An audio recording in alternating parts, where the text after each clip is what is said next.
Bonjour à tous. La création d'une petite entreprise est une réalité effrayante.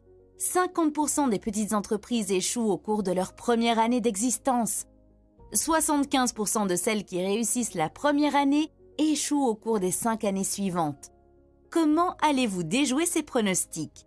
Comment créer une entreprise qui n'échoue pas, qui fonctionne bien et qui vous donne le temps et l'argent nécessaires pour profiter de la vie? Telle était la question qui me trottait dans la tête jusqu'à ce que je trouve une réponse dans le livre de Michael E. Gerber, The E-Myth Revisited, Why Most Small Businesses Don't Work and What to Do About It.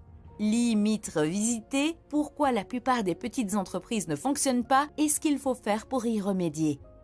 Si vous envisagez de créer une entreprise ou si vous en avez créé une mais que vous vous sentez stressé et occupé en permanence, cette vidéo est faite pour vous. C'est l'un des livres que j'aurais aimé lire avant de créer mon entreprise.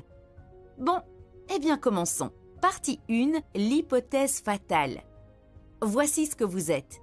Vous travaillez dans une entreprise pour quelqu'un d'autre. Vous êtes bon dans votre travail, sacrément bon. Vous êtes l'un des meilleurs employés.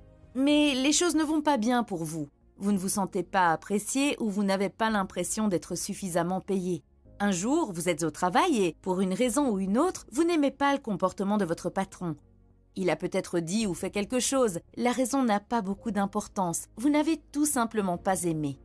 Soudain, une voix dans votre tête vous dit « Pourquoi est-ce que je travaille pour cet idiot? Je connais le métier mieux que lui. Cette entreprise s'effondrerait si je n'y travaillais pas. Pourquoi ne pas créer ma propre entreprise et être mon propre patron ?»